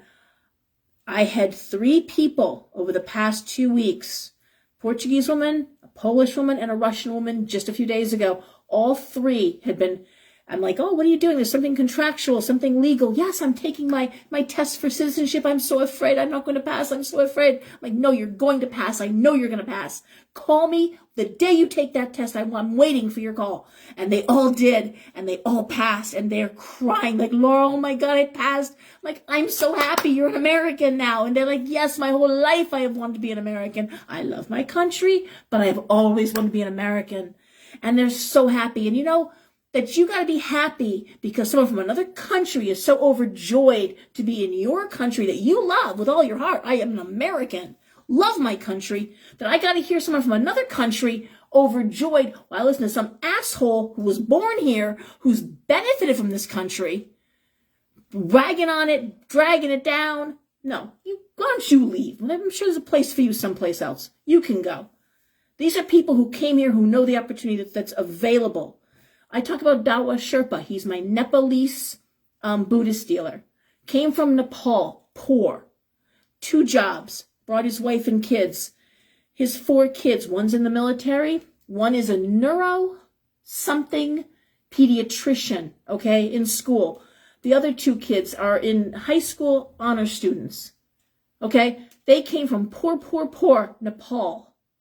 They live modest, humble. Obviously, he's a Uber driver. He has the business. He's a Buddhist. He's a lovely man. He's a lovely man. Those of us who buy from him in the community know Dawa. And he's just a gentle, beautiful soul. And that's where I get my singing bowls. This is, I know my people. And yet here he is, 4 kids, amazing successes. They took advantage of the American success story, which the American dream is alive and well. It's just, I guess you got to be a foreigner to do the hard work to appreciate and get it. I am passionate about this. I do not like my government. I do not trust my government. I love my country. Don't come at me with anti-American bullshit, because it will not fly in with me. And anyone who's served this country, you have my heart. You have my heart. So, Sag, that's what I'm seeing in a nutshell. I am seeing you having watched the shit, whether you were the victim of gossip or lies, whether you were whether someone tried to drag you down, and did. Maybe they took everything you had. And now you're sitting back going, well. Look how the chickens have come home to roost. Good for you, Sag. Good for you. All right. Capricorn.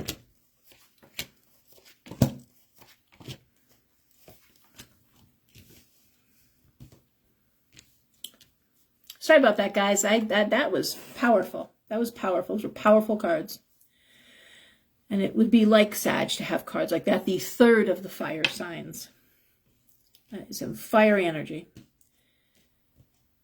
All right, Capricorn, the Knight of Wands, the Four of Cups, the Moon reversed, the Two of Swords reversed, the Nine of Pentacles, the Five of Pentacles reversed. Knight of Wands is full speed ahead, work, opportunity coming along. I love that card. Knight of Pentacles. The Page of Pentacles is news opportunity. The Knight of Pentacles is the actual opportunity. So Knight of Wands, opportunity, creative, career, love that. The Four of Cups is what do I really want? And the Moon reversed is letting things be revealed. Okay, the Moon reversed is seeing all the aspects of this opportunity. Because opportunities come in, they're not always the right time, it's not always the right opportunity. You know what I'm saying? And in this case, for Capricorn, the opportunity, the Two of Swords reversed, is rock in a hard place. It's choosing rock in a hard place. I'll give you an example. I have a friend whose son is in 8th grade, made a big change in their life, and had an opportunity. The son made a big change. Things were going on, and the mother had an opportunity, single mother, to take another job, big promotion, more money, but further from home and no leeway around coming and going. Or keep the job they have now, where there is less money, close to home, and can leave or come if there's any issues or problem at the school. So guess what she did? Even though she had this opportunity, this job was a dream job, it was a lot more money, she turned it down because, well, great opportunity, wrong time. And she said, thank God, because since school started, I've had to go 3 times to pick up my son at school because he's needed me. You know, he's needed me and I've had to go get him. So that's what I'm talking about with Capricorn. It's really like making a choice. Now, in this instance, I have to tell you, Capricorn is going with the money.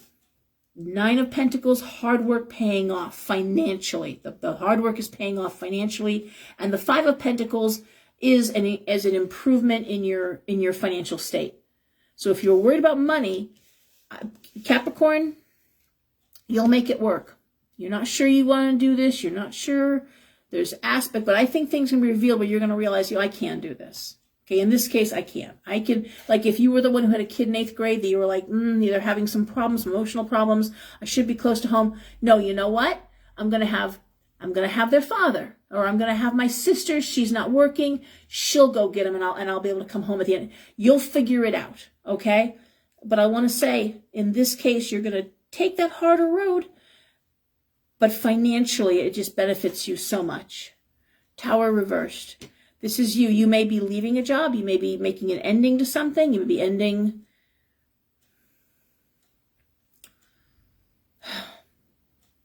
If you're ending something, it is only to go to something better. Okay. And by the way, it's you ending it. Okay. It's you ending it. No one's firing you. But if you're making the change, you're making the jump, you can do this. If you give it a little more time, there's going to be more reveal where you'll be like more confident in your abilities to take on this responsibility, to take on, let's say it might even be a big promotion. You're like, ooh, can I do this? If I take this promotion and I failed, my job isn't there anymore. What'll I do? No, you got it. You can do this. Okay? So this is Capricorn. Opportunity is knocking. Open the damn door. Let them in. All right, Aquarius.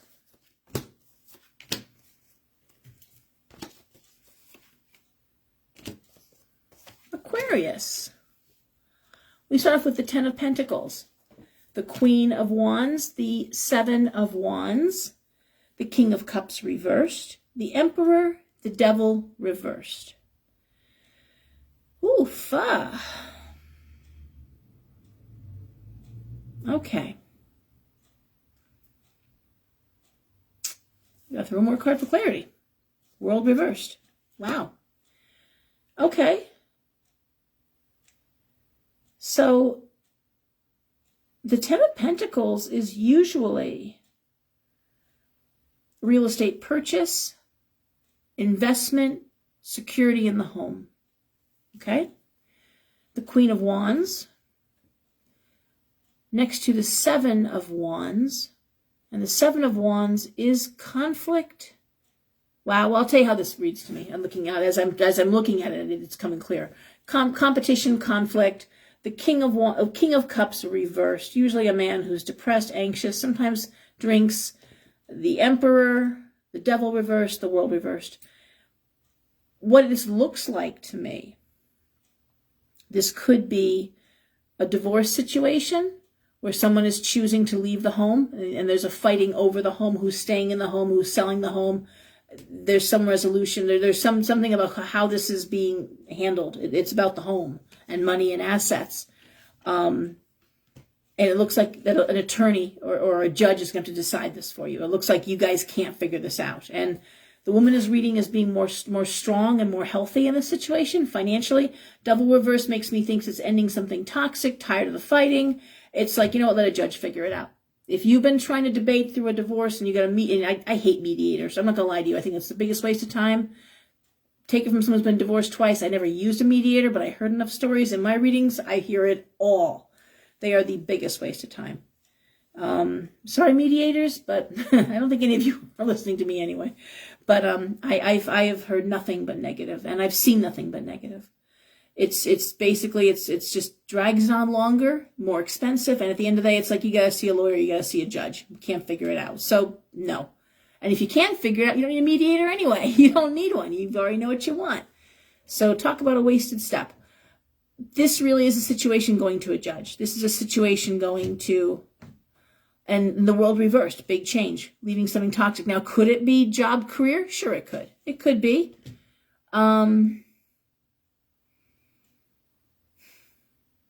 But this card for Aquarius is going to the mat. This is really a situation where this can't be resolved. And it feels like it's a real estate issue. It feels like it's real estate more than it is. It could be working out of the house. Now, it could be the decision to work out of the house versus going back to the office. And it has to come from, like, higher ups to decide, okay, you're not going back to the office. Now, I'm seeing a lot of that. Offices are reopening and people are saying, I don't want to go back to the office. I don't want to go back. I want to stay in the house. So they're working out all kinds of flex plans, and you're in the storehouse, you're in the house, you're in the office 2 days a week, home 3 days a week. There's all kinds of, but this feels like that. It feels like there's, the back and forth, and it has to be decided by a higher up. This is something that it's just an ongoing fight, ongoing argument, and someone else has to step in and say, okay, no, this is how it's going to be done. Okay? Because can't seem to agree here. It is requiring a big change. World reversed.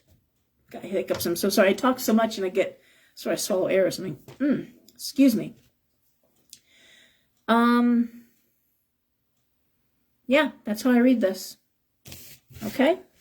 Again, is every Aquarius going through this? No. Might you know someone who is? Yeah, you might. All right, I am going to shuffle cards because I just threw all those extras and I ran out for Pisces. I remember earlier my daughter Daisy, also a Pisces, messaged me that she had the best news ever, whole change of luck, everything going. So I can't wait to hear what she has to tell me about. That was her calling when I was starting this video because she just got home from work. So let's see what's going on.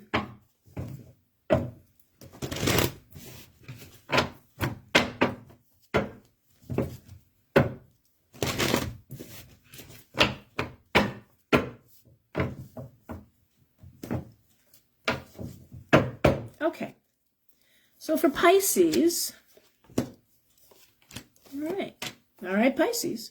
Well, we start off with the Star, which is the Star and the Sun, the two best cards in the deck. I always say that.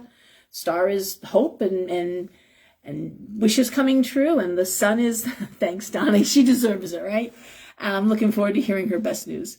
And the Sun is success. So those are the two best cards in the deck. If you read using playing cards, and I don't, but I know how it's done. It just feels, playing cards really, I can't if I have to. If no one else has anything else, I can throw playing cards.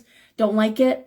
But the 9 and 10 of hearts is like the Sun and Star in the tarot deck. It's really, it's like, it's like speaking in a language and you're trying to translate in your head as you throw cards. It's very hard. It's hard to do.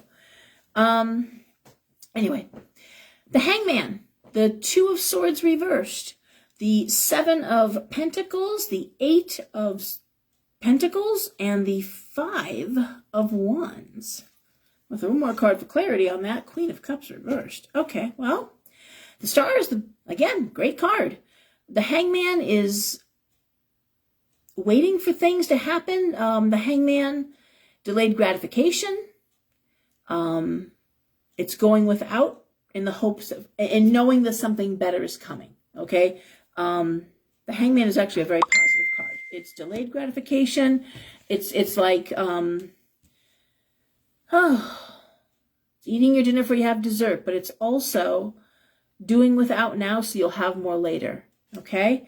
The 2 of Swords reversed, rock in a hard place, choosing, rock or hard place, making a decision, but you know what, that hard decision is paying off.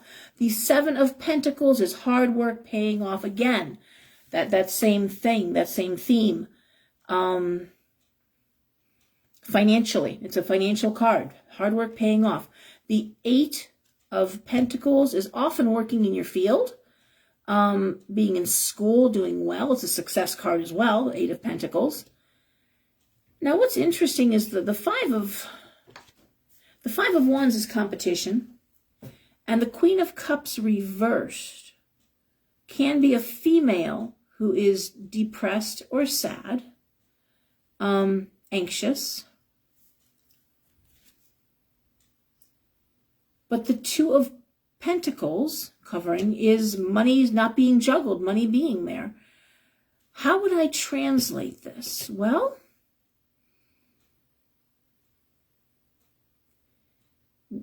for one thing, it would be like waiting, the Hangman, for an opportunity to work in your field. That's one thing.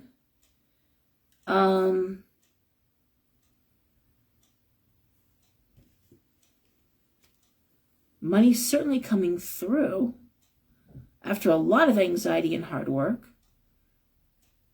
like exhaustive. And that rock in a hard place is the hard work part of it. So it would be like finishing school, getting your master's degree. So you go through your 4 years, you're like, no, I'm going to keep pushing on. I'm going to push on and get my master's degree, get my doctorate degree. I'm going to work hard. And then you get out of school and you're like, whew, I could take a break now, take a vacation. No, you can't because you just got a job offer, your internship. They want you to start 3 days after you finish school. You're like, are you fucking kidding me? 3 days after. But there you are, working in your field, making money you thought you'd never make. No break, And that's exactly what this feels like. It's like, okay. I always think of musicians when they score a big hit and the album goes crazy and then they go on tour. It's like, yeah, you did this now. And now you go on tour, and tours are a grind. Tours are a notorious grind. So it sort of feels like that. It's like, I got what I wanted. I waited for this, and I've made hard choices, and they've paid off, and I've sacrificed, and whew, okay, it's all the rewards have come, and I get to keep on going at it. It's that's what I'm seeing here for Pisces. Good, really good news, really good stuff. More hard work ahead. Okay, success at the price, and the price we pay for success. Like I always say to people who want to own their own business, and I've had 4 businesses, and Talisman at 16 years, but you own your own business. You're boss of your own time. You're boss. You've got yes, I can work my 14 hours a day, 16 hours a day. I can work any configuration I want to. As long as I open the shop at 11 o'clock, sure, I can, really? I can come in early. I can stay late. I can work those hours however. And that's exactly what it feels like. Yeah, it's a great feeling to be in charge. Sure it is. It's great to be at the top of your game and feel like you're making a difference. I love that. Comes at a price. And it comes with all that. Now here's some more work for you. And you want to advance and do more? Absolutely. Well, then there's some more work for you. So I know lots of people who've had businesses that have failed, and hairdressers that have had to close their salons. I was very dear friends with Bev from Magic Mirror. She's still a friend. And I remember when she closed her shop, a lot of us cut our teeth. A lot of us young witches cut our teeth at Magic Mirror. And Bev had an amazing series of shops. And when she closed, it was sad. I'm not going to lie, it was a sad thing. But I will tell you, I ran to Bev. Bev came actually to my shop about 6 months after she closed, and looking fabulous, looking Leo fabulous. And just lost weight, hair was blown out, makeup. If you know Bev, it was usually black long dress and very serious. And let me tell you, she looked amazing. And she said, it's like I lost 100 pounds. And the weight of not having to worry about a business. And I've heard that over and over again. A lot of times they go, oh, they lost their business. That's horrible. As long as they didn't lose their house with it, it's okay. A lot of people will say, man, they woke up the next day, they closed that business, and whew, all of a sudden they're 100 pounds lighter. It feels good. It's like the day after a bad divorce in the court, and you get through it, and they wake up the next morning. It's like, oh my God, it's done, And so keep that in mind too. The weight of owning a business is heavy. It can be. And I recommend it highly to anybody, but either you have it in you or you don't. I'm looking at this. Lou is saying right here, it comes at a huge price tag and toll on your well-being. You know it firsthand. Yep, absolutely. It is. Not everyone can be an entrepreneur. Not everyone has it. It's either you're born with it or you're not. I would rather work 16 hours for me than 8 hours for you. I've done it. I've left him at 14. I started working when I was 10. I had my first work permit when I was 10 years old. I was working in a veterinary office. And in California, there is one vet school. It's Berkeley. I want to be a veterinarian. And they look at intermediate school grades, not just high school grades, intermediate school grades. So the vet let me work there at a very young age, because we were very poor. And it would build my academic resume to help me get into vet school when I would get through high school. And of course at 10, what was I in 6th grade, 5th grade? Crazy stuff. So, yeah, but either you're that person or you're not. And there's nothing wrong with wanting to work, leave work, come home and do your pursuits. There's nothing wrong with that. In fact, I did that for years with my young family. So anyway, on that note, guys, it's been a long night. I could love a little rest, and I think I left my cup of coffee upstairs, and I would love to hear from my daughter and see what her good news is. So I'm going to say good night. Everyone behave. I can't even say I'm optimistic because I just was speaking with another military person in a reading, and I'm not even happy about that, what I'm hearing. One thing, and we talked about about people this past weekend being killed, suddenly taken, very young age, 45, 3 kids. My ex-sister-in-law, her husband, motorcycle accident.